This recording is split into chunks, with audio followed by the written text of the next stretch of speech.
everyone, and welcome into Transcend Sunday. I'm yours truly, Dr. Earl B. Hall, kind of down dressed a bit today. Got on my Under Armour hoodie today. It's kind of cold and rainy today here in Milwaukee. But there are some things that I definitely want to talk about with you on today. I come every Sunday, 10 a.m. Central Standard Time. Sometimes I've been coming a bit early just because I'm still trying to work out and learn this system as it should go, but that's okay.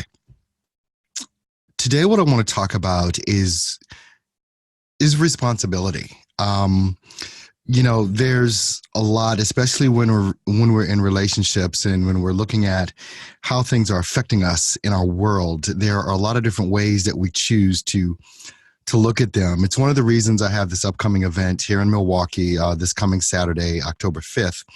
I'll be doing a talk at the Wauwatosa Public Library here in the city of Wauwatosa, but right on the outskirts of Milwaukee. Literally the next town over is Wauwatosa to the west. And also this week got some big things happening. My book, you see it right behind me here, called Transcend, is actually available now. I have the big launch coming up on October 3rd, which is my 50th birthday. So I appreciate and thank everyone that has, purchased the book or is getting the book. It's available on Amazon. And once again, let me just pull it up here and let you guys see. It's called Transcend, How to Truly Connect with God and Create the Life That You Want. And one of the things, as I put this book back here, hopefully it doesn't fall.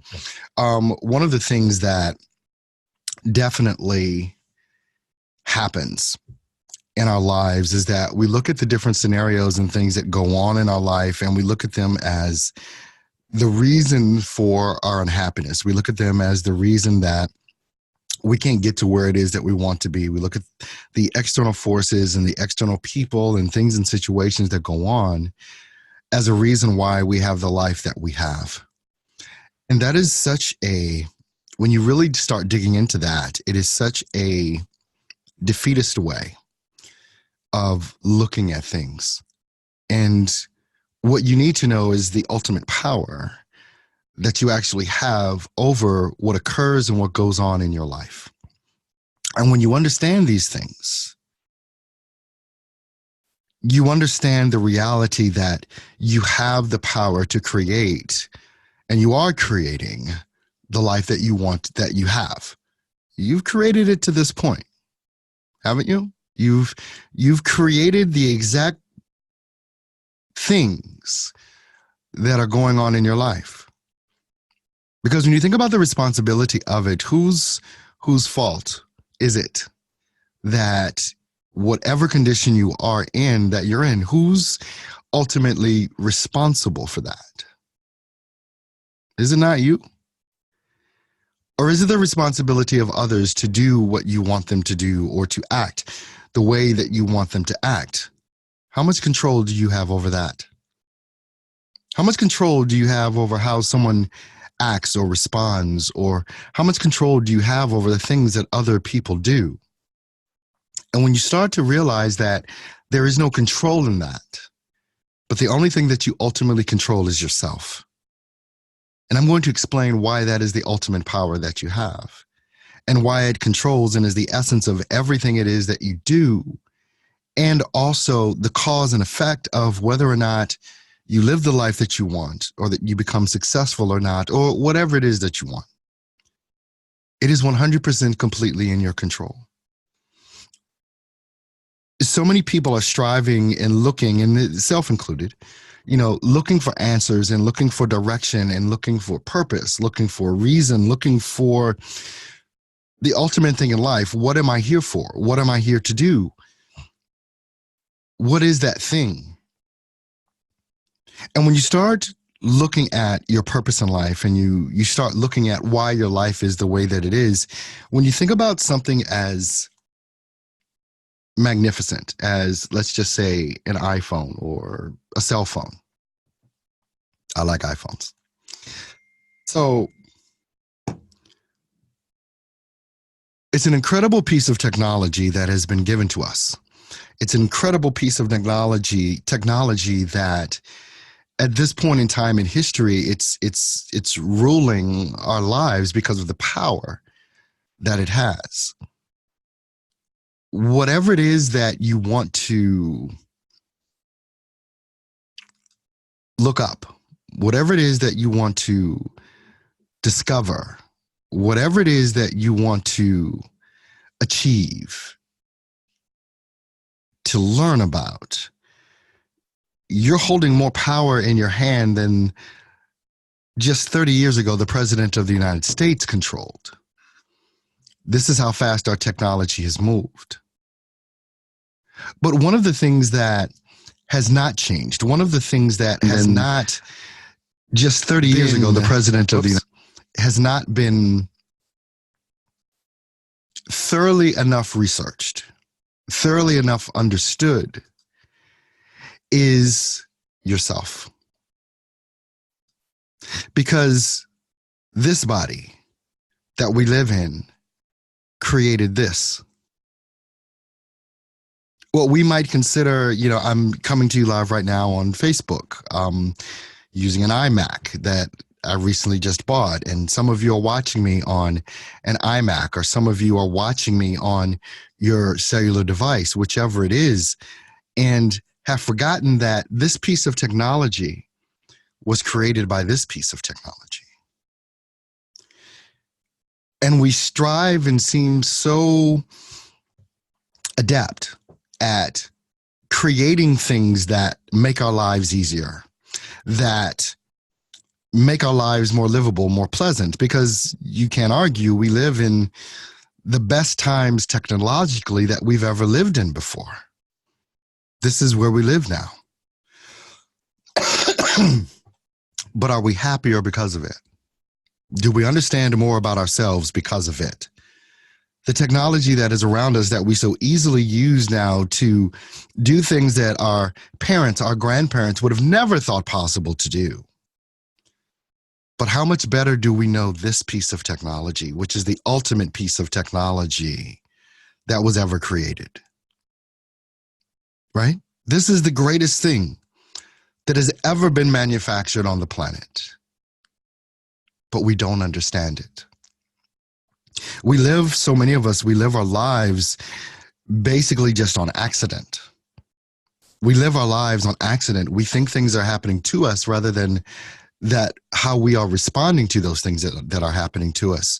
There is nothing, and I want you to consider fully what it is I'm about to say. There is nothing in life that we experience outside of this. Nothing. You're watching me right now, or you're listening to me right now, or both in many cases. You're watching and listening to me. Where are you experiencing this? How are you experiencing this? Is it external? Is it outside of you? No. The light is reflecting off me. I have two little lights bouncing on me right now.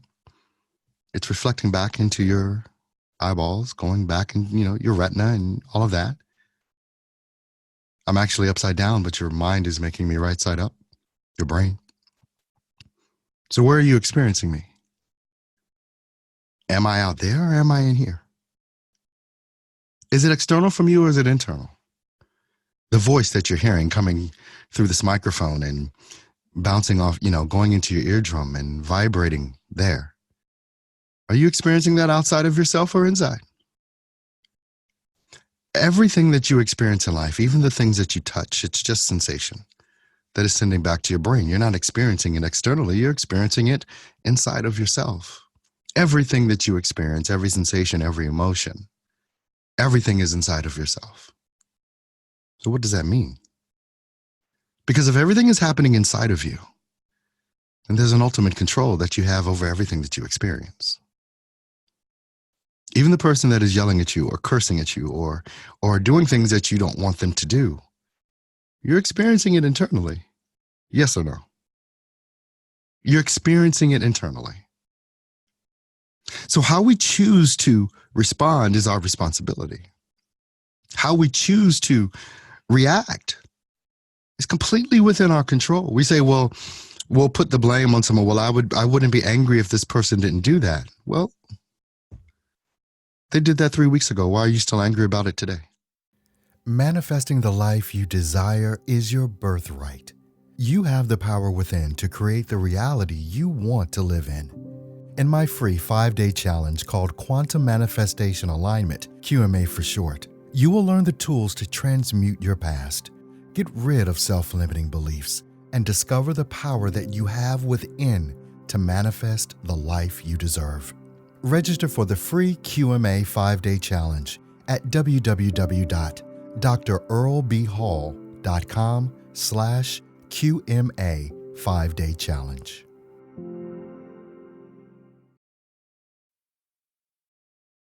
My husband, my wife didn't respond in the way that I think they should have responded to the gift that I gave them or the compliment that I gave them. So you've now become a slave to what people do and what people say. You've become a slave of your own creation. Of your own creation. Because now everything outside of you, you've given the responsibility of how you decide to react or respond to it, which is 100% in your control. No one else's, just yours. So an intelligent thinking being, I mean, are we slaves to our intelligence or are we liberated by it? Which is it? Because if you are controlled by something or someone else that you've given the power of your happiness, your bliss, your anger, your suffering, you've given that power away. Because you don't know that you actually control it. Would you rather be blissful or would you rather be angry? Would you rather be happy or would you rather be in depression? States of mind, right?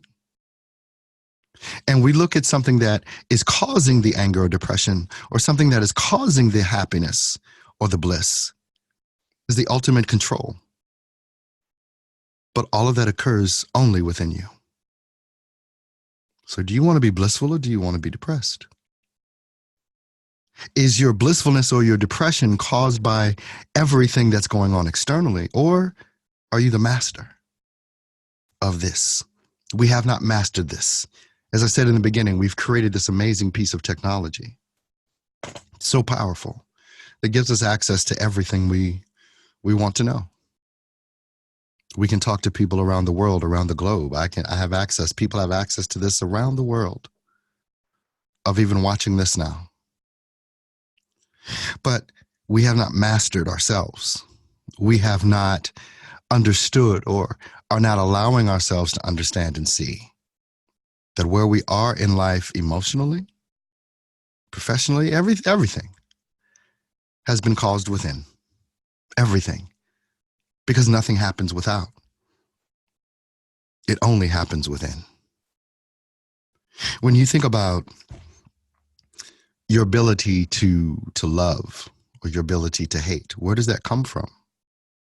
Does it come from outside or does it come from within? And which are you choosing to occupy? Why would you put yourself in a prison of hate? Why would you put yourself in a prison of jealousy, in a prison of hating another race or another religion or another sexuality or another philosophy? These are things that we've chosen, not things that are put upon us. And we want to try and externally control things that we have no control over. Because the only thing that you ultimately control is within you, nothing more. And so the heaven or hell that you're in, it's of your own devices.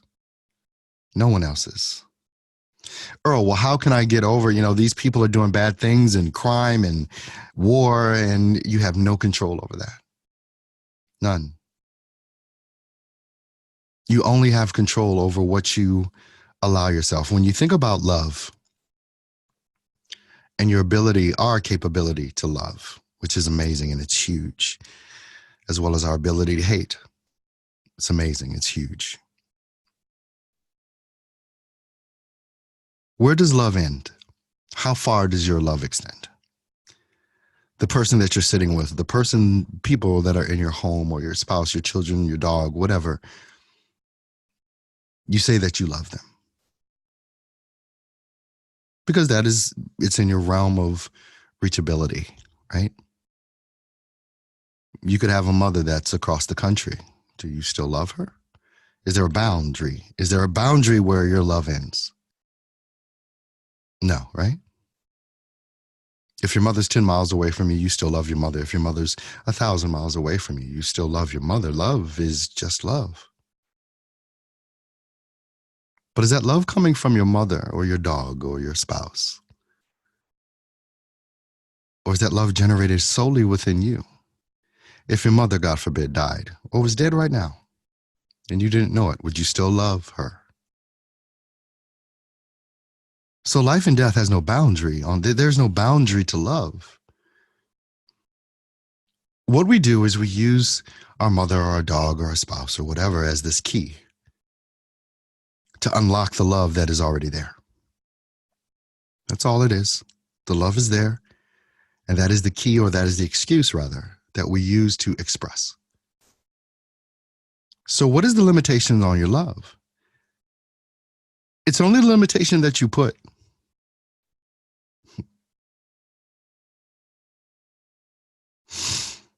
The only limitation on your love is the love that you put there. So why can't we've built these walls around ourselves? We've built these self-imprisonment containers. And we have certain doors and we have certain locks that we open, that we allow certain things to be expressed from us, whether it's love or whether it's hate. But as an intelligent human being, what would you rather be, love or hate? Because you're conjuring all of these things up within yourself. Nowhere else. It's just within yourself. Because everything happens in here. Everything happens in here. Why not, instead of selectively loving? Because you already know what love feels like. You already have the capacity to love. The capacity is there. Why not tear down the wall and just be?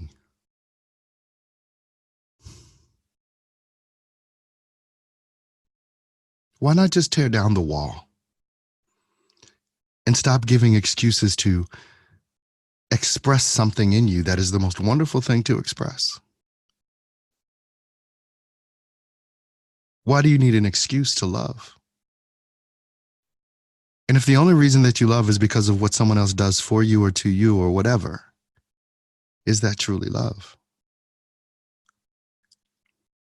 Because I think we all know what true love feels like. We've all experienced it in some way, shape, or form. And so we all have the capacity to do this. So instead of thinking you're hurting someone else by withholding love, which you're not, you're only hurting yourself. Science has already proven that, you can take a blood sample of someone that is fine and then make them angry or have them become angry, and take another blood sample and it's completely different. It's poison. Slowly poisoning ourselves through hate. So you hate someone and your own body is killing you. It's medically proven. There's no debate. Your own body is slowly killing you. And you think that you're hurting someone else. Hate only hurts you. Only you. I think it was Confucius that said, if you dig a grave for someone through revenge, dig 2 graves. One for them and one for yourself. Because you're killing both. Maybe one more slowly than the other. Yourself all the time more slowly than the other. Bitterness, anger, jealousy, all of these emotions are suicide. depression and anger and all of these other things, they're the cause of so many diseases in the world. They're the cause. But because we rely so much on technology and because we rely so much on people that we think are smarter than us, we don't know how to ultimately fix the greatest piece of technology that there is, which is you. So who's responsible for your happiness? Who's responsible for your bitterness? Who's responsible for these things? It's only you. You are the creator of the world that you live in. And if you give that power away to anything or anyone else, you've given them the power to create your life. Take your power back. I love you. Thank you so much for being here with me today on this Transcend Sunday. And I hope I've said something that matters. I love you. God bless. Goodbye.